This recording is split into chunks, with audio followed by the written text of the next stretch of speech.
All right, so this show previously recorded being dropped while I am out of town with the family. We're on a little road trip down south. Magic of the internet. I'm realizing I really not a great look for the video feed right now. Hair being still wet and all, that's not flattering. But whatever, we're gonna deal with it. We're gonna just sort of like try to smooth the hair out here at the beginning of the show. See if we can take some of the edge off there. I don't know, a little bit better. No, doesn't matter. Welcome to Old Man Squad Fantasy Basketball. This is, again, your pre-recorded edition for early next week, basically. That's when I'm recording this back on Friday. It's dropping either Monday or Tuesday. I haven't even decided at the time that I'm recording it. Maybe I'll throw it out Monday night, and it'll kind of like bridge the gap between those 2 days. I'll be back with you all live on Wednesday. That's when I'll be back in town. We'll get a regular show going that day, knock out a few more teams. And by Thursday, apparently Yahoo Leagues may be open. So we'll have a very different set of things to work on. We'll have a team. We'll do a team preview. We'll do something related to the fact that leagues are open, like a ranking board or a mock draft or something. And we're going to get it all churning, really churning, starting Thursday, August the 8th. You can find me on social media at Dan Vespers. You can follow at Old Man Squad on Twitter as well. That's where everything is dropping. By the way, just got word after a phone call with a good buddy of mine that we will be adding likely as many as 9 additional shows to the Old Man Squad network. That'll be all coming together in a little bit of a pod network merger. There are also 2 or 3 more shows coming up that I expect to be launched before the start of this coming basketball season, which I think would bring our total close to 25 shows on the network. Very important for you guys to follow Old Man Squad, because also it'll follow you back. Take a moment to like, rate, and subscribe. Please, please, please. That remains the biggest, most important thing you can do for us here at Old Man Squad Fantasy Basketball. And without any additional delays, let's talk about the Detroit Pistons, who go from being one of my least favorite clubs fantasy-wise to maybe being one that I like a lot. Admittedly, there are a few things that are still hanging in the balance on that front that could determine whether or not I end up really liking the Pistons this coming year. And the big one of those is probably health. But let's take a look at who the holdovers are for the Pistons. They also brought in a few new flavors for this coming year, a couple of whom will probably play a little bit, and then many of whom will just battle each other for playing time. So in terms of the holdovers, the only 2 Pistons last year that ended up with fantasy value inside the top 90 over the entire season, and frankly, the only 2 Pistons with fantasy value, as many of you can see on the YouTube feed, with fantasy value inside the top 170 were Jalen Duren and Cade Cunningham. Pretty different fantasy games between those 2 dudes, but both very useful. Cade, significantly overdrafted yet again. High turnovers, not great defensive stats. That's actually kind of a surprise. Low field goal percent, good free throw. You know, he was fine. 23 points, 7.5 assists is nothing to shake a stick at. But he's one of those, again, situations where the bad was basically a perfect counterweight to the good. Bad turnovers, bad field goal percent, bad defensive stats the good wasn't enough to overwhelm that. And the story was somewhat similar with Jalen Duren, although the big difference there, Duren, 14 points, 11.5 rebounds, not much in the way of defensive numbers. Good field goal percent, solid free throw number, by the way, for a big man who's kind of made himself fantasy-wise in the image of DeAndre Ayton. High field goal percent, high free throw big man who's kind of what you'd call a traditional big, but doesn't really get it done on defense. He's like if Wendell Carter Jr. Was far better at field goal percent and rebounding, which I guess is DeAndre Ayton. The big issue for both of those guys this past year, Cunningham had a few issues. One was that he was drafted at like 35 and he finished at 83. So no, that didn't work out. Duren, drafted near 85 to 90 or 100, finished at 76. So per game, he ended up as a baby size hit. But neither one of those guys cleared 62 games this last year. Neither one of them really got to that reliably, at least above the 75% threshold. They were basically right on it. That's problematic. But I offer you glimmers of hope for not just those guys, but all the Pistons, because I just don't think it could possibly be any worse. The Pistons finished last year with a league worst 14 wins, one worse than the Washington Wizards. They pulled down Ron Holland in the draft, couldn't snag another tippy-top pick, managed to get, a decent pick, but not as high as they'd hoped. And I think we're now officially at the point, and I feel like Cade Cunningham is kind of the barometer on this. We're at the point where the Pistons have no choice but to compete. You just can't tank anymore. They got Cade. I think this is going to be his 4th year in the NBA now. I can triple check myself on that because the years have a way of running together lately.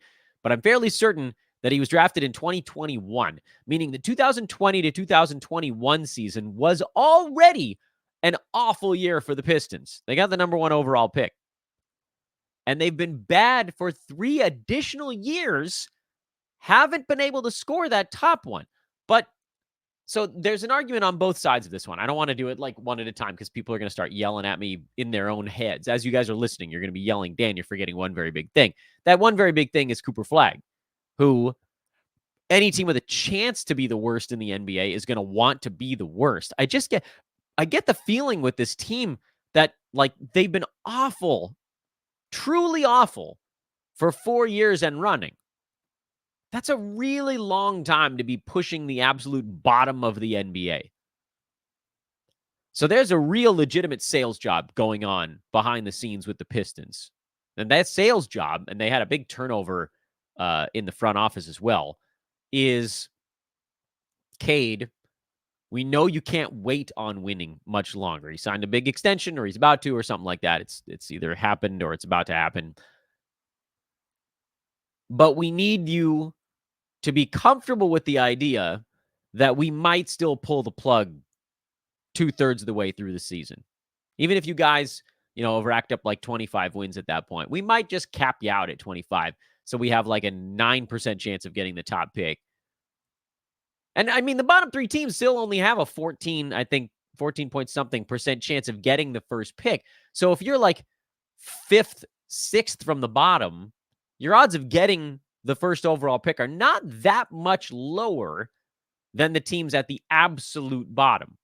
We can look this up on the fly, so I'm not just talking out of my rectum. What is the basketball lottery odds? What's the lottery odds? What are we sitting on right now? They've got the 2025 ones out at Tankathon, I think. Let's see here. There we go. 14. Oh, the third worst is 13.3. Oh, it's because there was a tie in record, I think. Charlotte had 21 wins and Portland had 21 wins. So they had to split the 3rd, 4th bucket. But 5th worst record was San Antonio. They had a 10.5% chance. Toronto had a 9% chance at the first overall pick. Atlanta, who won it, had a 3% chance. So you don't have to be the absolute worst. It's typically helpful. And if somebody leapfrogs you, you still have a really good shot to have, the 2nd overall pick or 3rd or 4th or something instead of like the 7th or 8th. But let's say the Pistons have like 22 wins going into the last month and a half of the season, which is very possible if they take a decent sized step forward. They're still not, I don't think, good enough to be a play-in team, even in the god-awful Eastern Conference. They could just slam on the brakes and say, look, we're not winning more than 23 games this year, no matter how you shake it out. We're going to be 6th worst. And it's still not what you'd call it's a tank, but it's not like what they've done the last few years, which is just an absolute race to the bottom. They may be the Hornets this coming season or the Spurs instead of themselves. That's still terrible, but not we are actively trying to sabotage ourselves the entire season. Terrible. that kind of balances the desire to end up with Cooper Flagg with also the desire to placate Cade Cunningham, which, frankly, they should. This isn't a knock on Cade. This is you got to show the guy that you're making your franchise player. You got to show him that you're trying a little bit. What does all that mean? I've gone in this long spiel about how the Pistons are going to be 6th worst instead of the absolute worst, and that might not even be accurate. We're sort of throwing numbers around.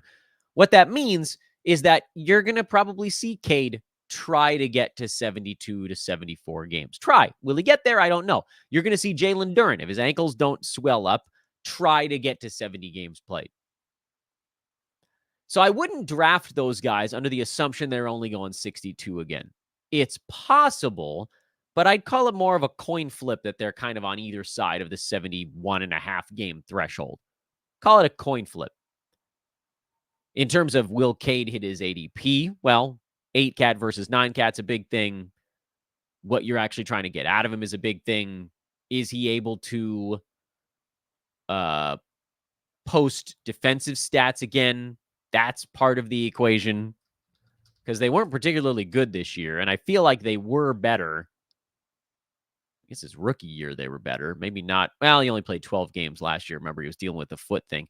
Rookie year, he was at 1.9 combined defensive stats. This last season, he was at 1.3. So maybe those come back a little bit.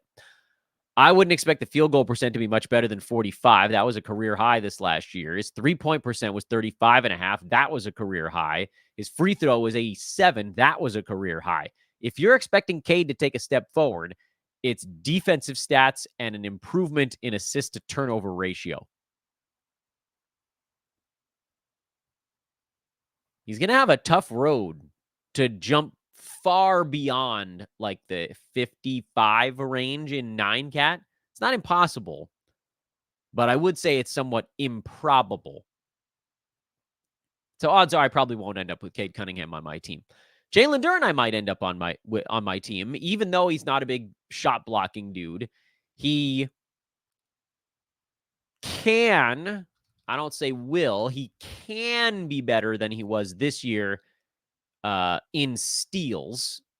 It was last season, he was at 0.7 and 0.9. This year, he was at 0.5 and 0.8. So the defensive stats came down. Turnovers went up.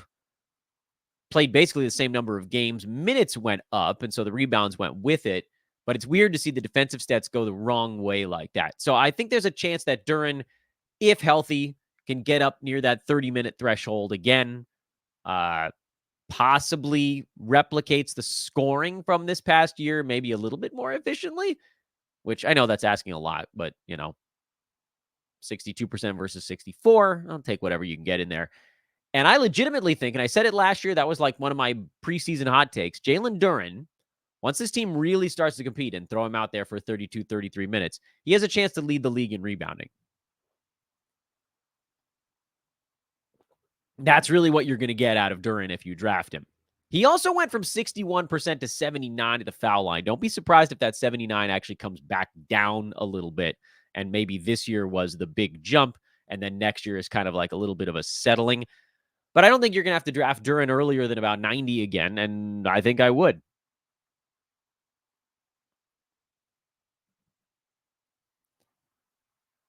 The rest of the Pistons this past year had flashes at most. Jaden Ivey finished at number 262. There was like a 2-week stretch in there when Cade was out and he was putting up some really nice scoring and assist numbers. But his percentages are so god awful that I cannot force feed that one to you guys. Isaiah Stewart has a trash fantasy game. Asar Thompson is the one that you'd be sort of checking out, like side-eyeing a little bit. But he's a terrible free throw shooter. He doesn't score. The rebounds were great, and the steals and blocks was a nice, like, triple combination at the beginning of the year. But I actually don't think his minutes, I don't think Thompson's minutes are set in stone either. And the reason for that is that very few teams, frankly, brought in more, like, okay, you're not going to get the cream of the crop guys because the Pistons are terrible, but they brought in help. They brought in ringers, so to speak. First of all, they drafted Ron Holland, who they're going to get minutes to somehow. I don't think I'm drafting him for fantasy, because I don't think it's going to be enough minutes, but he's going to be another one that's just pushing wings, basically. And Sar Thompson is a wing, and Ivy's more of a guard, but he'll be in the mix with the rest of these names I bring up. And the rest of these names that the Pistons brought in, Malik Beasley, floor spacing small forward, Tim Hardaway Jr., floor spacing shooting guard.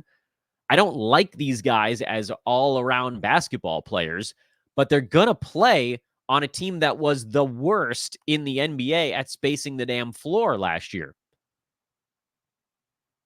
The guy who led the team in three-pointer makes was a guy who was only on the team for a month and a half. He didn't, I think you guys know what I mean by that. Simone Fontecchio hit 2 3-pointers a game this last year, and he wasn't even on the Pistons most of the season. Most of the season, Cade led the team at 1.9. They didn't have a regular on the Pistons that hit 2 3-pointers a game until they traded for Fontecchio. Isaiah Stewart and Jaden Ivey were right around 1.5. Woof, I say. Woof. That is a bad shooting team. So, again, as much as Beasley and Tim Hardaway Jr. kind of stink overall at basketball, I mean, they're fine. They're obviously very good because they're in the NBA, but compared to NBA players, they're decidedly sub-middle of the pack. But they provide a thing the Pistons badly needed this last year and didn't have, which means those guys are going to get lumped in with all those other names I just mentioned. Sar Thompson, Isaiah Stewart, frankly, because he's mostly a power forward when Duren's healthy. Ivy, Sasser, whoever the hell I just mentioned, Fontecchio. And the reason all of these guys get mushed into really it's reserve minutes. It's full 48 at shooting guard and small forward. I don't know that anybody has a huge leg up on the competition. I would say Jaden Ivey is probably the closest to being a guy you could say, yeah, he probably gets the first crack at it for the shooting guard spot. I don't think the small forward spot, I don't think the Pistons even know who they're starting at small forward. Could be Fontecchio, could be Thompson, could be Beasley, could be Tim Hardaway Jr. And then you've got the backup minutes at the 4. Starter we'll talk about in a minute. The backup minutes at the 5, which probably mostly go to Isaiah Stewart. I mean, maybe James Wiseman, I guess. And the backup minutes behind Cade, which aren't that many. So we're talking about, full 48s at 2 spot. That's 96 minutes. You've got the backup then at 3. That's what's available for all of these guys, plus anybody else that they want to work into the mix. We haven't even brought up a bunch of the sort of clunker names. Am I forgetting that could also actually... Oh, Holland. Ron Holland, too. I've said his name a couple times, and then I keep forgetting to bring it back around. And Paul Reed they brought in. I forgot they signed Paul Reed off the waiver wire heap. Classic fantasy basketball move by the Detroit Pistons. He's likely to take a lot of those backup 5 minutes instead of Isaiah Stewart. Beef stew. All of those names that I just mentioned, I'm dodging on fantasy draft night. All of those guys that I just mentioned that are fighting basically for 2 slots. Not Cade, not Duren. Those guys I think are above the fray. But everybody else that I just brought up. And you know damn well I've been holding off on talking about arguably my favorite fantasy play on this team for this coming year. And that is old man special Tobi. Tobias Harris. He's starting to look old, by the way. Have you seen his headshot lately over at NBA.com? He's looking grizzled, defeated by time. Good. The older and more grizzled he looks, the more aged he appears, the better for us. Because Tobias Harris was brought in to be the Detroit Pistons starting 3 or 4, depending on how they want to float those bodies around. And he will be playing full starters minutes in that role. He's the real, like, true ringer that the Pistons brought in for this coming season. And it's so funny, too, to think about how maligned he was at the end of his Philadelphia tenure. Philly fans hated Tobias Harris. They blamed him for everything. And I get it. He threw up a stinker in their elimination game. And sometimes he fricking disappears. But guess what? This is a dude. They can hate on him all they want. This is a dude that shoots career 48% from the field and better than that over the last 4 or 5 seasons of his NBA campaign. He hits about 1.5 3-pointers a game. He shoots mid to high 80s at the free throw line after starting slowly from that spot early in his career. Last 4 seasons, 89, 84, 88 twice. He is a 6 to 7 rebound guy, a 2.5 to 3.5 assist guy. He is probably around 1 steal per game. He is probably around 0.5 to 0.7 blocks per game, and he does it without turning the basketball over. He's not an amazing outside shooter, career 37%er from downtown, but it's certainly far better than what the Pistons were working with this last season.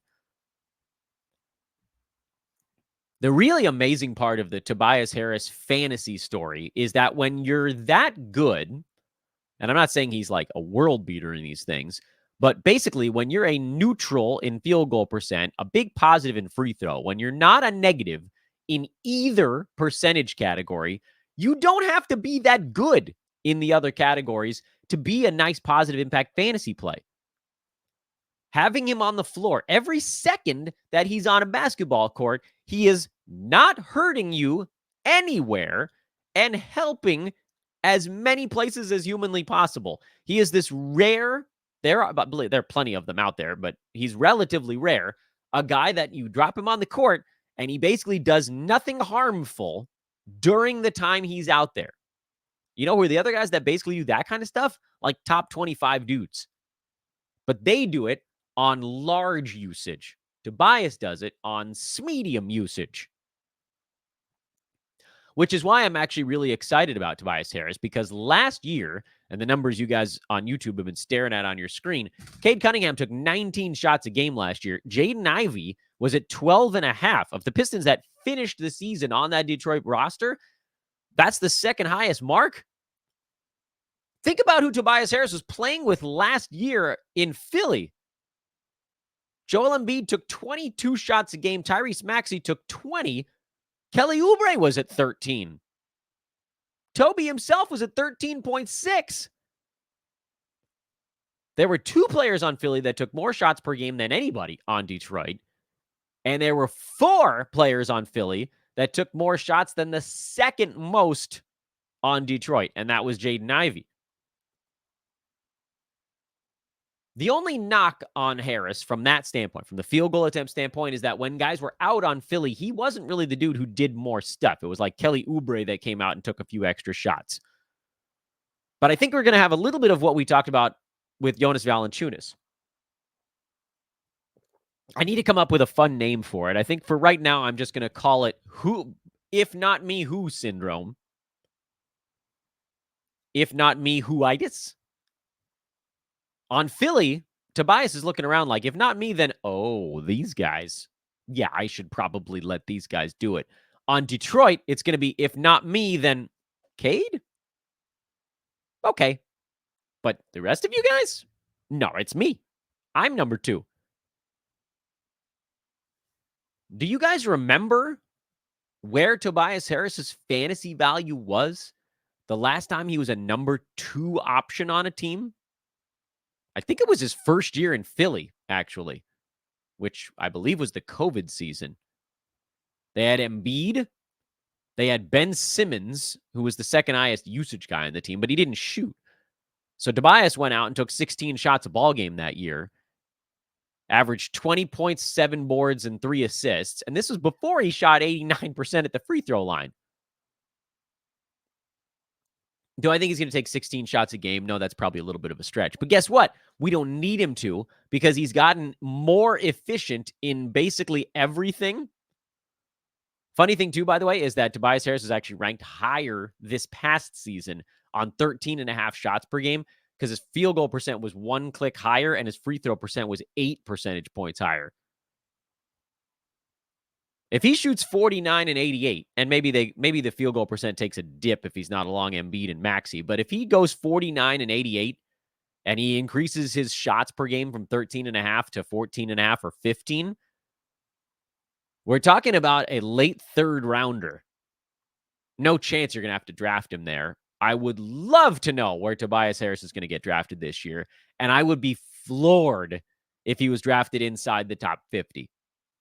I can't even imagine that could possibly be the case. So I am going to have a lot of Tobias Harris's on my team. I think there's a decent shot they play him out towards the end of the year. He's been historically, other than like 1 year, really freaking durable for like the last 7 or 8 seasons. Incredibly durable. A couple of years in there, he played all 82. This past season, he missed a dozen, and that was a ton for him. Because prior to that, he'd missed 8, 9, 10, 0. That was a COVID year. He missed 0. Year before that, 0. Year before that, 2, 0. And I guess at some point, like, a guy's going to start to miss some basketball games, but there's a lot to like. I think top 50 is almost a floor for Harris this year. And so now, we're waiting on the pre-ranks and we're waiting on the ADP data. I doubt it's going to be above that because he's not nearly exciting enough to get anybody's juices going in the fantasy community. Because even if he sees an uptick in stuff, he probably still doesn't average 20 points per game. And, slightly above average in scoring, average threes, slightly above average in rebounds, average assists, slightly sub-average in both steals and blocks, but together it gets him kind of near it. The guys that get drafted early are the guys that do something super exciting. Big scoring, big rebounding, big assists, on the up and up, young guy that's going to take a step forward. Tobias fits none of those things. And that's totally fine because if we get him at 55 to 65 or later or whatever it is, and it's just like, okay, great, I'm going to draft this dude, and he is like, you draft Tobias Harris at 65 this year, if he falls that far, that's as close to a guaranteed per-game win as you could find on the board from someone who's not massively injury-prone.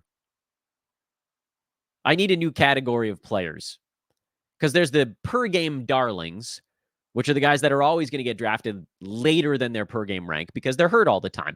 But then there's the guys that are like, I will never use the term lock after working in sports betting because there's no such thing. But if Tobias Harris falls outside the top 60, his per game jump there is approaching. It's an asymptote. It is approaching lock territory. And then your only fear is, do the Pistons sag for flag? I forget what the thing is right now. And, with 3 weeks left in the year, they're like, all right, Tobias, you've played your 66, 65 games. Get out of here. That's the only fear in my book. But you know what? End your league 3 weeks early and it won't matter. Or play Games Cap Roto, as I always say. Guess who forgot to leave a break in the middle of the show for a commercial again? Whoopsies! Someday I'll get my frickin' act together. Anyway, so I forgot about that. Quick recap on the Pistons after I remind you guys again to take a moment to like, rate, and subscribe and follow on Twitter at Dan Besbris and at Old Man Squad. Old Man Squad is spelled the way you'd think. Besbris is Besbris. Please do take that second. Go around, like some stuff on the YouTube page. See if you get a few different things. Subscribe everywhere. And if you have the 60 seconds today of all days, drop that 5-star review. Recap on the Pistons. I want nothing to do with anybody not named Duren, Tobias, or Cunningham. And even for those 3 guys, I think Cade is going to be a little bit overdrafted because of 8-cat leagues. I think Duren is a little bit of an ankle situation fear, but I would happily take him pretty much wherever he finished last year was 76 or later. And then Tobias Harris, I would happily take him. Happily? I would take him begrudgingly at like 45, but I'm hoping he goes about 2 rounds deeper than that. And then the hell with the rest of this nonsense, because the rest of these dudes are all going to be fighting each other. The one that we'll root for is Sarah Thompson, because if he can get up and above the fray and turn himself into a more reliable player and maybe fix the free throw percent, he's got an outside shot, but it's outside. It's a low percentage chance. Stewart, Fontecchio, Ivy, Sasser, Beasley, Hardaway, Wiseman. I don't think any of these guys even have a prayer unless multiple dudes get hurt. Thanks for watching our pre-recorded, or listening to, I guess, our pre-recorded episode. Oof, Lord, get my act together over here. I believe this will be the only one while I'm on vacation. Wanted to make sure that Monday and Tuesday wasn't completely devoid of content. So this is dropping somewhere in there. I'll make up my mind on that probably before I go to sleep on Friday night. And then I'll, set it and forget it kind of thing. I will be back again Wednesday. We'll have a live show on Wednesday. We'll likely cover 2 teams from the Central Division, some combination of Milwaukee or Indy or Cleveland, and forgetting one team in there. I always forget one. Chicago. Forgettable club these days. Chicago, hell, maybe by Wednesday we'll know more about what they're doing with Zach LaVine and Vooch. I doubt it, though. I doubt it. The Bulls are probably the hardest preview to do right now because we know 2 of their most important players are on the trade block. That's tough. That's a tough team to handicap, but we'll do it. And we'll get through those at somehow. So we'll do 2 of those teams on Wednesday. That'll get us to within 7 of done. And then if leagues do indeed open on Thursday, we'll try to do 1 team perhaps. Now, maybe we'll skip doing a team on Thursday and just do 2 shows, do a mock draft, do something else. Friday, we'll do a team. And basically for like 7 shows in a row after that, we'll do a team and then something else. It's going to be a lot of fun. The time is almost here. Hopefully, I'm having a lovely time on vacation, and hopefully the rest of you are having a lovely start to your week. Again, thanks so much for tuning in and all you're doing to help spread the word. I will see you guys again on Wednesday, and that one we will once again do live. I'm Dan Besbris for Old Man Squad Fantasy Basketball.